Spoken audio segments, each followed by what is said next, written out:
In the mid-1990s, I was a young college student somewhere in the Midwest. It was my first year attending, and I fell in love with the idea of the whole college experience.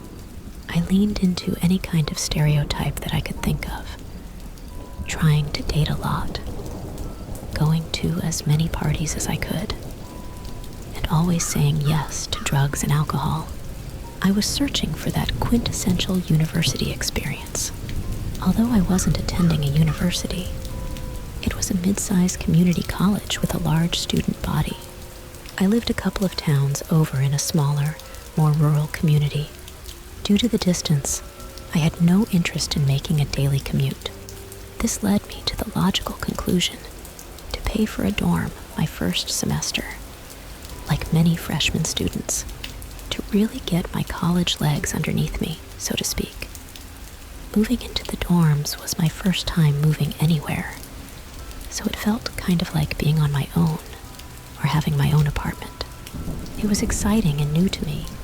As I mentioned earlier, I was leaning hard into my college experience.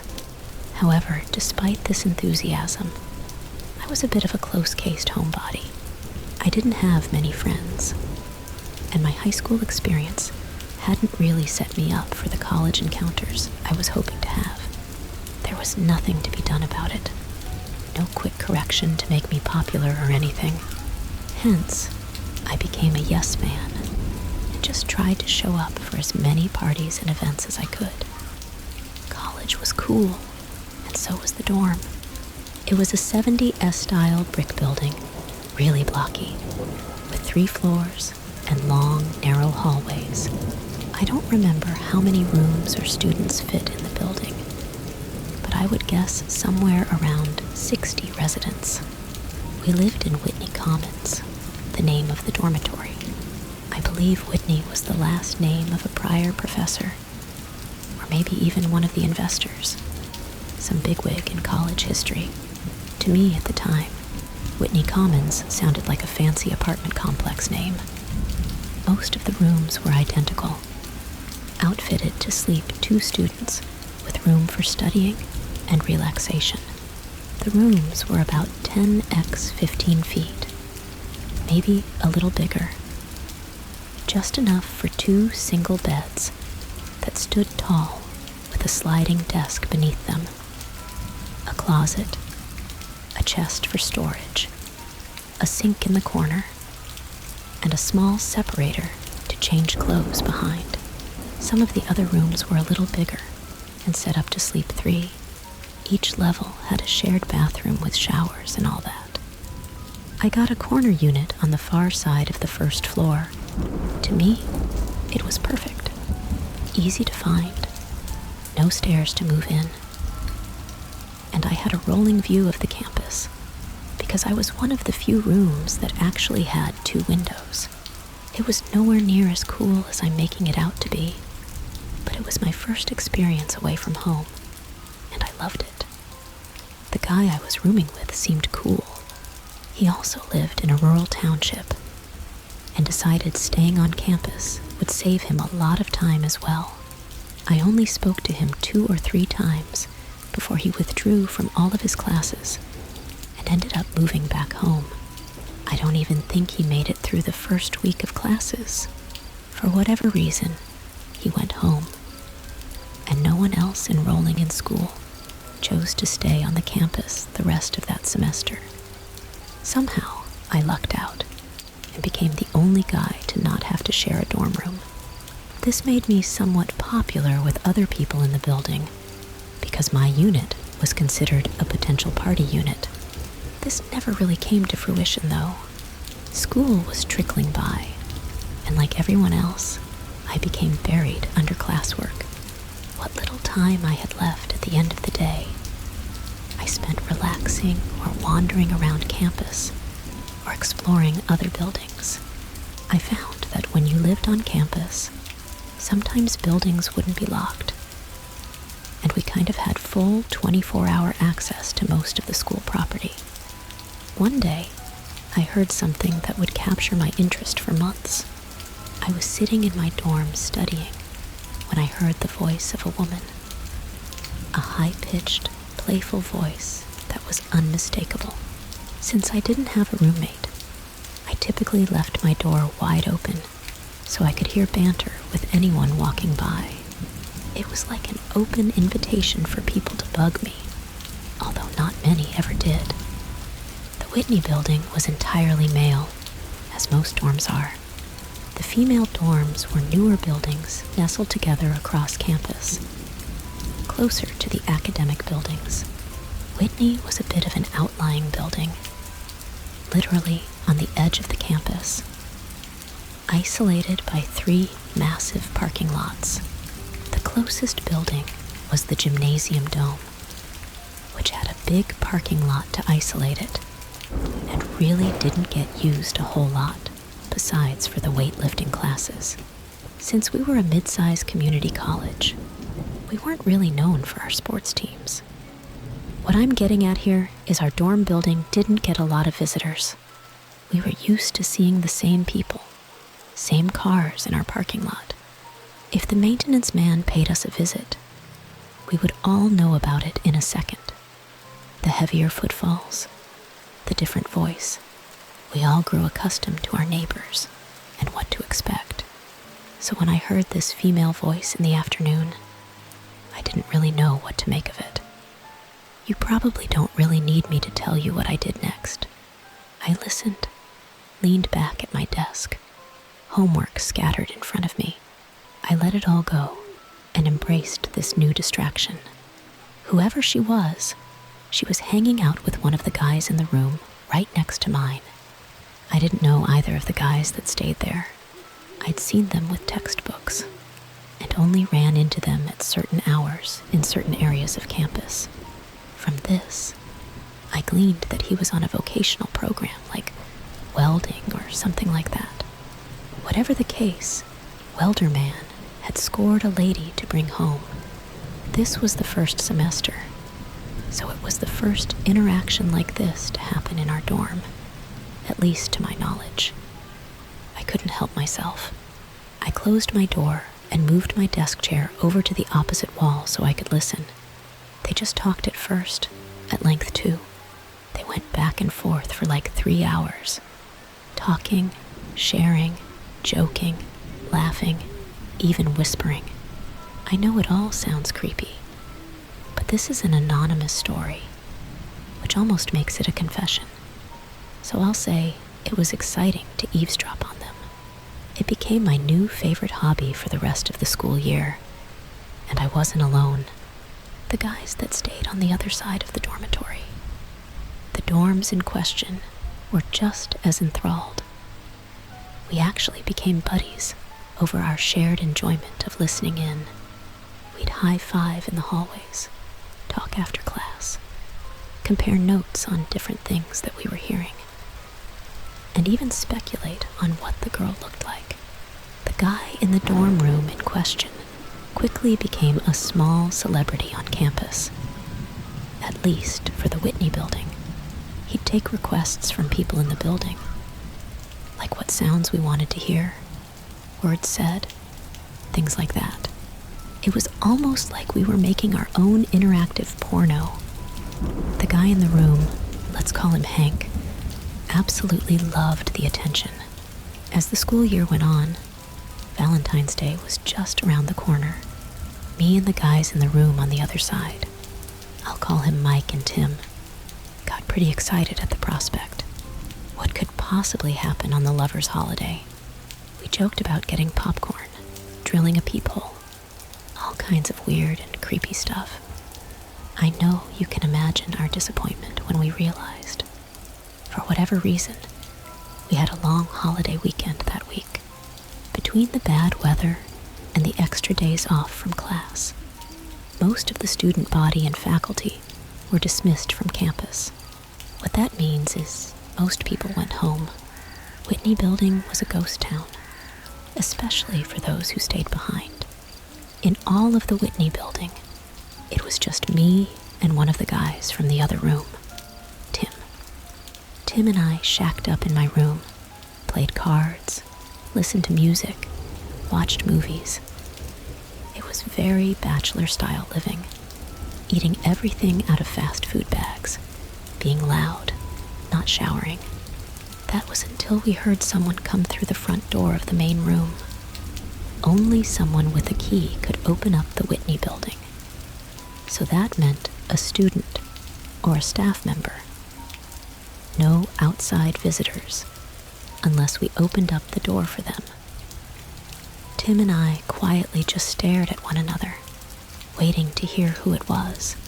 We were a little creeped out, almost like we'd been caught doing something wrong. So we just stayed totally silent. The reality was, we didn't have any drugs or anything, so we were in the clear. We just listened as they came down the hall, not up the stairs either. Someone who lived in our wing, or someone coming to check in on us. Maybe a janitor had seen the light through the blinds of my window and was coming to turn it off. Our eyebrows raised and our breath hitched when we heard footsteps stop in front of the room right next door. It was the hometown hero.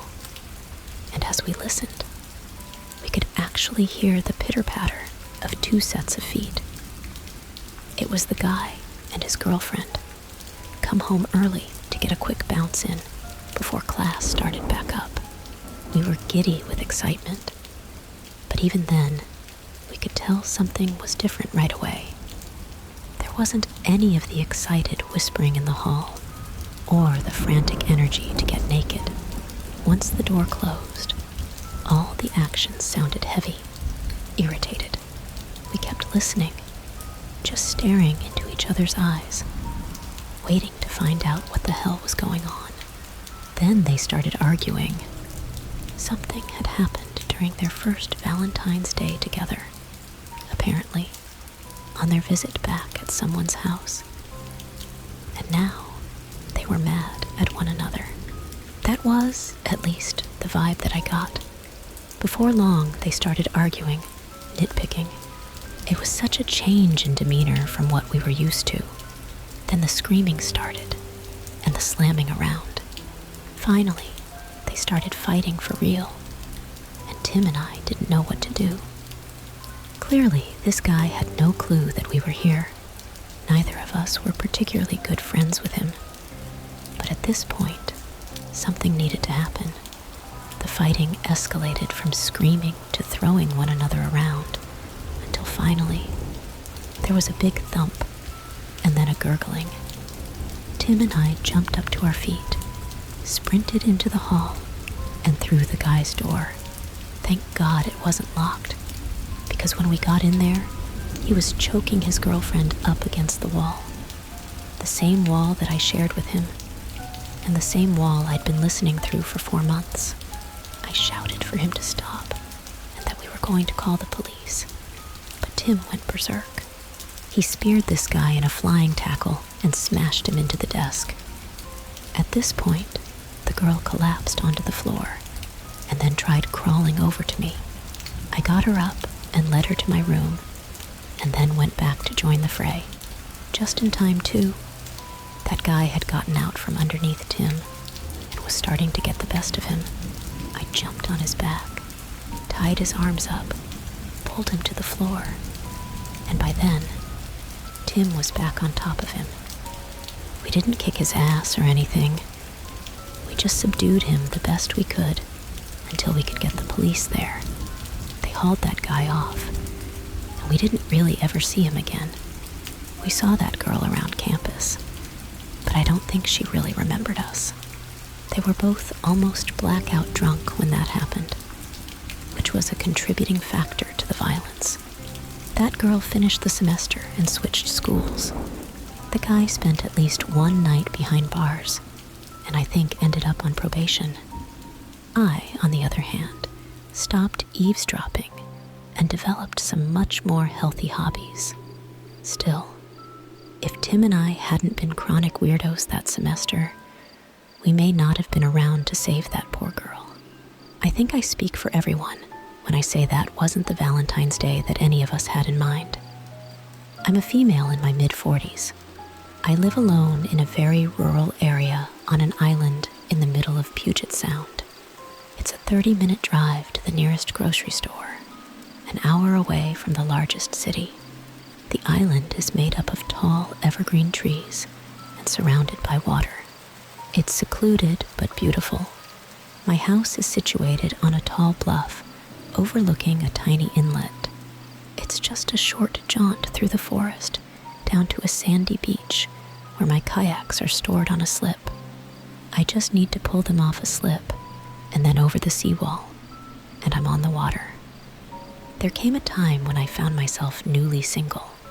My last long-term relationship collapsed when I discovered he had several other romantic interests. Apparently, his business trips weren't all business. He moved out, and I attempted to move on. I had some friends encouraging me to put myself out there. Have a fling or two. You'll feel better about yourself. It was well-intentioned advice. I knew what they were getting at. If I started dating again, I would stop feeling like this forlorn, broken-hearted woman who was about to celebrate the 20th anniversary of her 25th birthday. If I started dating again, I would feel attractive and desirable. But how exactly could I start dating again when I lived in the middle of nowhere? A coworker pointed out that no one really meets organically anymore. Everything's done online nowadays. Tinder, Plenty of Fish, Bumble, OkCupid.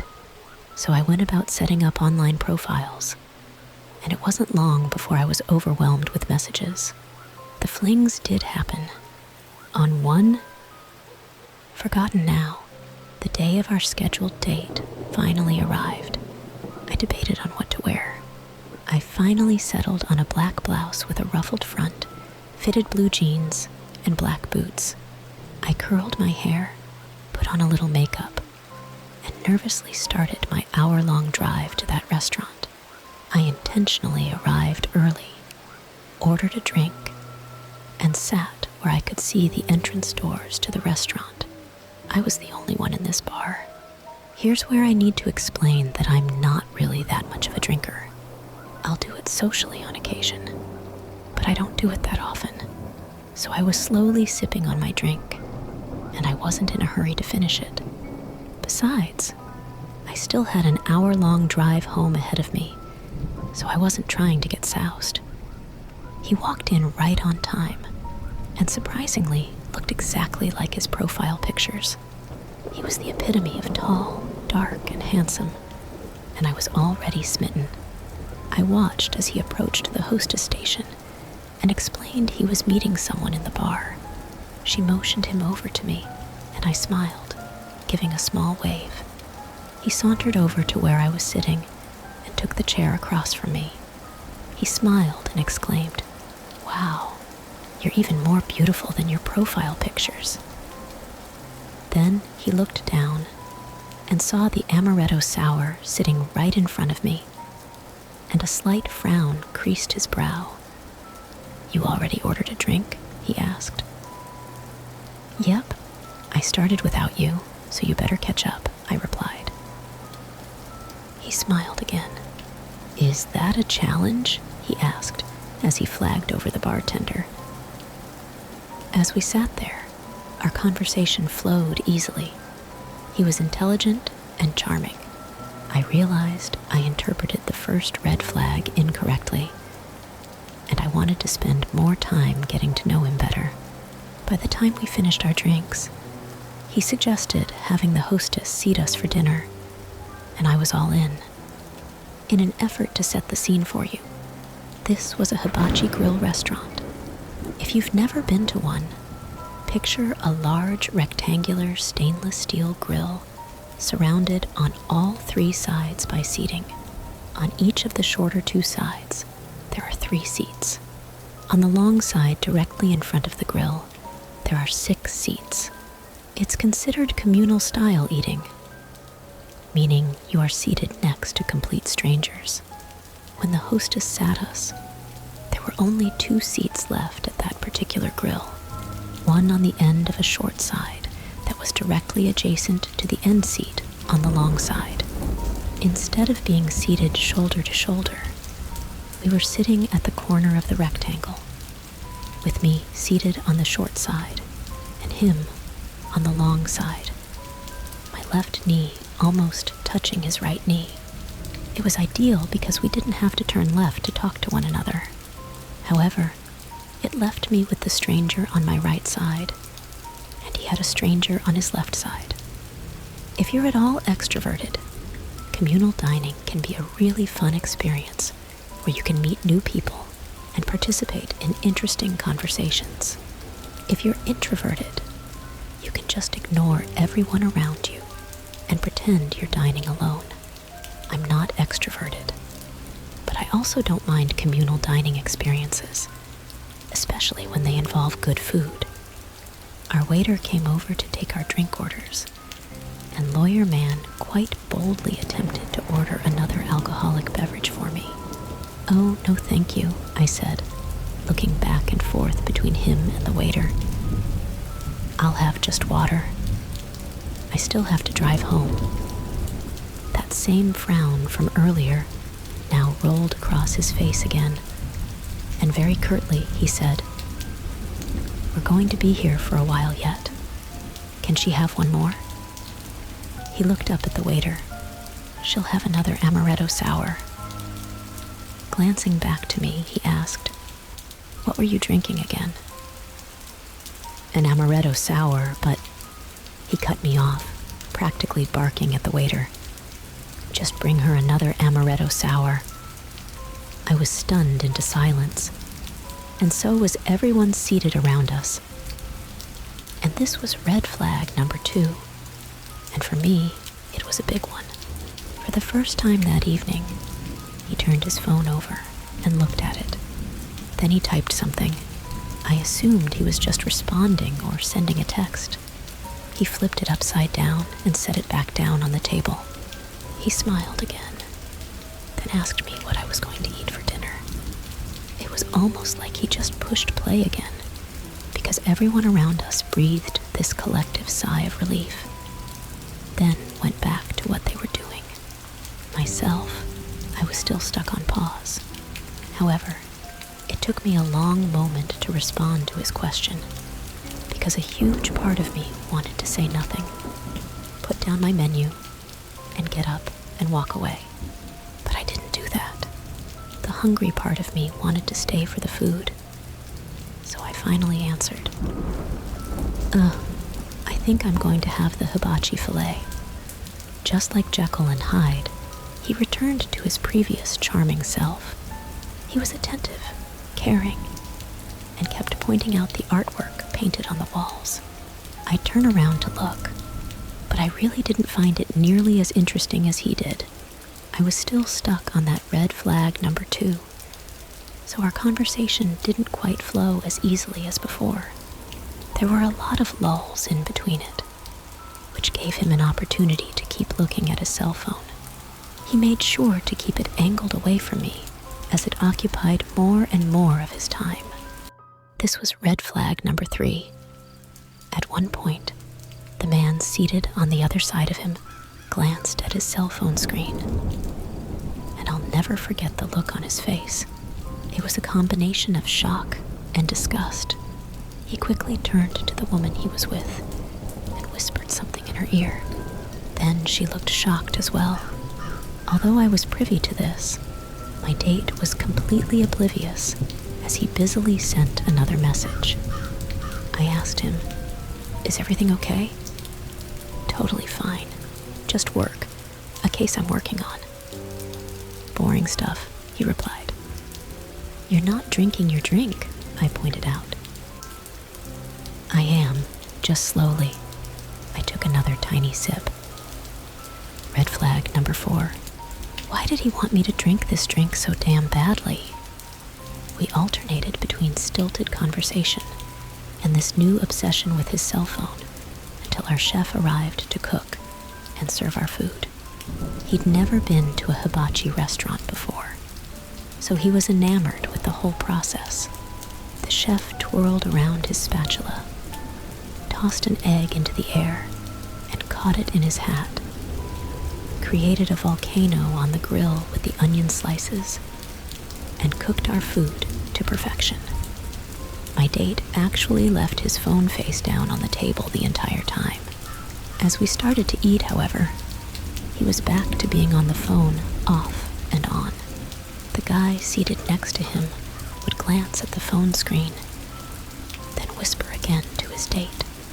His date looked up at me. She clearly wanted to say something but couldn't. I figured he was probably back on the dating app, messaging someone else, and that probably looked scandalous to her. Experience left me feeling vulnerable and exposed. It was a stark reminder of the dangers that lurk in the world. Even in seemingly ordinary situations, like going out for dinner, the realization that I could have been drugged and potentially assaulted by someone I met online was terrifying. After swiftly leaving the restaurant and making it home safely, I took immediate steps to protect myself. Blocking him on the dating app was the first action. But I went further by deleting all my accounts on other platforms to prevent any chance encounters. I also saved screenshots of our conversations and his threatening messages as evidence, should I need it in the future. While debating whether to involve the authorities, I faced the dilemma of lacking concrete proof. The restaurant likely disposed of my drink, and I didn't obtain any contact information from the concerned couple. Despite this, I decided to report the incident to the non-emergency line of the city where we dined. It was a way to document what happened and potentially prevent similar situations in the future. The aftermath of the ordeal left me shaken and wary. I struggled with feelings of fear and paranoia, especially at night. It took time to regain a sense of security and trust in others. And the experience served as a sobering reminder to prioritize my safety in all interactions, especially those initiated online. In conclusion, the harrowing encounter underscored the importance of vigilance and caution when navigating the world of online dating. It served as a cautionary tale, reminding me to listen to my instincts, set boundaries, and prioritize personal safety above all else. An eerie charm to the solitude of the wilderness, especially under the moon's soft glow. One particular Valentine's Day, Ashley and I decided to spend the evening at the WCK lot. We packed some snacks, blankets, and a small portable radio, ready for a night of stargazing and quiet companionship. As we arrived, the air was crisp and cool, with a hint of anticipation for the adventure ahead. We laid out our blankets and snuggled close, enjoying the tranquility of the night. The stars above shimmered like diamonds scattered across a velvet sky, casting a magical glow over the landscape. The distant howl of a lone wolf added to the mystique of the moment, creating an atmosphere of both excitement and serenity. Lost in each other's company, we shared stories and dreams, our laughter mingling with the gentle rustle of leaves in the breeze. Time seemed to stand still as we reveled in the simple joy of being together, far from the pressures of the outside world. As the night wore on, we huddled closer for warmth, our hearts beating in sync with the rhythm of nature. Wrapped in each other's arms, we felt a profound sense of connection, as if the universe itself was conspiring to bring us closer together. Eventually, the chill of the night air began to seep into our bones, and we reluctantly decided to head back home. But as we drove away from the WCK lot, our hearts were light and full of love, grateful for the memories we had shared on that special Valentine's Day. In the years that followed, we often reminisced about our enchanting night under the stars, cherishing it as a symbol of our enduring love and the magic of young romance. The back window of the Blazer. I jolt awake, adrenaline coursing through my veins. I sit up and look back, but there's no one there, just the empty darkness of the night. I can feel Ashley stirring beside me, her breathing quickened with fear. I reach for the crowbar instinctively, my heart pounding in my chest, ready to defend us against whatever threat lurked outside. But before I can even process my next move, there's another loud bang, followed by the sound of someone shouting obscenities I can't make out the words. But the tone is aggressive and menacing. Ashley starts to cry softly beside me, her fear palpable in the cramped space of the back seat. I grab her hand, squeezing it tightly, trying to reassure her that we'll be okay. But inside, I'm just as terrified. I fumble for my phone in the darkness, my hands shaking as I dial 911. The dispatcher answers, after what feels like an eternity, her voice calm and steady as she asks for my location and the nature of the emergency.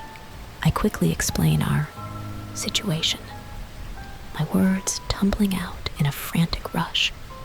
She assures me that help is on the way and instructs us to stay inside the vehicle and keep the doors locked. I hang up the phone, feeling a mix of relief and apprehension. The seconds stretch into minutes as we wait in tense silence. The only sound, the distant echo of footsteps outside the Blazer. Suddenly, the night erupts in a cacophony of noise. Flashing lights illuminate the darkness as police cars swarm into the parking lot. Officers shouting commands as they converge on the source of the disturbance.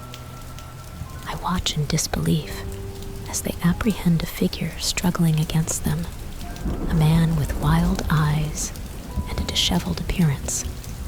It's the same guy who had been lurking outside our car earlier. Ashley lets out a sob of relief as the police lead him away, in handcuffs the danger past. But the fear still lingers in the air, like a lingering shadow. We're questioned by the police and give our statements recounting the events of the night as best we can. They assure us that the man will be taken into custody and that we're safe now. I thank them profusely, feeling a profound sense of gratitude for their swift response and professionalism as we drive home in the early hours of the morning, the first light of dawn breaking over the horizon. I hold Ashley close, her warmth and presence a comfort amidst the lingering echoes of fear and uncertainty. We may have survived the night, but the memory of that Valentine's Day will stay with us forever, a stark reminder of the fragility of life and the importance of cherishing every moment with the ones we love. The back of my window of my Blazer hits so hard that I think it's going to shatter. My eyes bug out, my heart stops, and I'm waiting to hear what the hell is going on. Again, my mind returns to that weirdo from earlier. I remember the car driving by and get hopeful for a second that some kids are just pranking us. Maybe this whole thing has been a prank itself. It's the opposite. Ashley asks me what's going on now, awake from all the commotion. Before I can answer, a man shouts from the outside, "Get out of the car!" It's Ashley's dad, and we both know it, as I can feel all the hope and confidence in our chest deflate in a second. We huddle together, terrified of whatever consequence awaited us outside. I figured he'd have a gun, maybe a bat, or just a length of rope to tie me to the back bumper of his car and drag my stupid ass back to town. Ashley asks me what we should do, but the fear in her voice is all I can hear. I finish putting on the rest of my clothes, take a deep breath, and tell her to do the same. I'm going to buy some time by going out and talking with him. I step out and get hit by his high beams. He waited for me to open up the door before he turned them on. I hear his car door slam, and then footsteps on the way over. I don't brace or cover up in any way. If he's going to beat me up, I'll let him. I probably scared the guy half to death, taking his daughter out of the house in the middle of the night. He stops short and pigeon chests me against the truck, and then starts berating me. Who the hell do I think I am? I'm lucky the sheriff isn't out here, and he isn't pressing charges. He threw everything at me that you can imagine, from insults to threats. The guy never laid a finger on me. I apologized and agreed with everything he said, till Ashley finally climbed out the other side. Her dad looked us both up and down, asked if we wanted to share any last words. I told her I loved her, and she said the same, and she got in her dad's car. Her dad walked me up and down again, but this time his energy was a little different. He told me I'd never see her again, and then drove off back to town. I spent a good 45 minutes out there just trying to catch my breath. What a crazy night it turned out to be. From this weirdo serial killer looking guy to Ashley's father banging on my window, I literally couldn't believe what had all gone down. The road back to town sloped away from the parking lot that I was in, so I actually could see their headlights drifting further and further away. I counted myself lucky to be alive at all between both incidents. I never saw that weirdo again, but I did see Ashley many times as I asked her to marry me a few years after high school. Father and I became good friends, spent a lot of weekends on fishing trips. It was truly full circle to become part of the family after putting him through so much grief. I attended his funeral a few years ago, even spoke the closing words. Ashley and I will celebrate our 40th Valentine's Day together this year. Hey everyone, thanks for listening. If you stuck around at this point, if you haven't yet, smack the like button, punch the notification bell, and pee all over your feet. If you have a true, scary story of your own, feel free to send it to my email or post it to my subreddit. You can stalk me on Twitter, and you can stalk me on Instagram. All of those links are below. Howdy, partners! I hope if you're listening to this, that you have a fantastic Valentine's Day. Whether you're celebrating that with your partner, or whether you're celebrating that all by yourself, alone in your mom's basement, eating Cheetos and drinking Mountain Dew. If that's your ideal Valentine's Day, then I hope it's fantastic, buddy. I don't think I'm going to be doing anything special. Valentine's Day isn't really that big of a deal. I do like to get my kids something and do all that fun stuff, and maybe eat a nice meal. But I don't think there's any gigantic plans on my end. But I hope you have an awesome one. Eat a lot of chocolate. Eat some good food. Watch some shitty horror movies. And maybe even listen to this. Throw it on while you're cooking dinner. Throw it on while you're driving to dinner at a restaurant. Or just throw it on and then comment in the sections about how awful it is, because you're free to do that. It is the internet, right? So my plan for Thursday is camping and hiking stories, and it kind of falls under that Deep Woods umbrella. I have not done a giant Deep Woods compilation in 6 months. So I've been kind of taking all my camping and hiking park ranger Deep Woods stories and not putting them into the sleeps or the stories for sleep compilations. So my plan is there'll probably be 45 minutes to an hour's worth of brand new content for you to listen to on that episode on Thursday. But then after that, for the people that like the stories for sleep and like the Deep Woods compilations for sleep, those those will all be the older stories that you've heard already, if you've heard them already. Just an FYI. I'll probably put another disclaimer in at the beginning of that video on Thursday as well. Just to remind people, and just to remind anybody who's, I gotta check those boxes, because I know people will probably complain or get upset, or whatever the case may be. So I try to nip that in the bud. That's the plan for Thursday.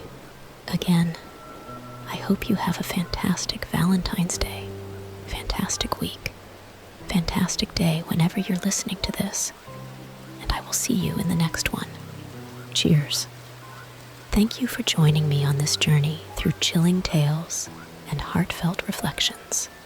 As we close this chapter, remember to cherish the moments spent with loved ones and embrace the mysteries of the night. Whether you're cuddled up with your partner or exploring the depths of solitude, may you find peace and excitement in every twist and turn. Keep your senses sharp, for who knows what eerie encounters or heartwarming connections await in the shadows. Until next time, stay curious, stay courageous, and may your nights be filled with both spine-tingling frights and heartwarming delights. Good night, and sweet dreams.